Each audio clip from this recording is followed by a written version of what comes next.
আমার কাছে 16 টাকা আছে আসলে। ঠিক আছে বাইক ধর তো 16 টাকা দিবেন না পাগলা দিন করে এখানে চাষা মানুষ আবার দেন আরেকটা দেবেন 17 টাকা দেবেন চাষা 19 টাকা কিনছেন দিয়ে গিয়েছে 2টা লস দেন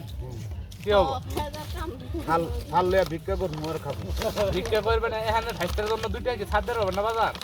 বাইকটা আমারে 2টা ভাড়া দিতে পারবো না এখানে নাই আমার কাছে 17 টাকা তাহলে বাদ দেন কিলেন এখানে 25 টাকা আছে 19 টাকা নাকি পেছাল বাইরেন না ভাই জান তো যাও এটা খাবার মন চাইছে আমার দেবেন না চাচা তারা পানি দেন পানি কত করে পানি বেচতেন না আমার কাছে আপনার কাছে বেশ নিই না জান কি বেচতেন আমার কাছে চাচা পানির খুব পিপাসা লাগছে দেখি পানি দেন ওই হাফ লিটার পানি দেন দেখি কত এটা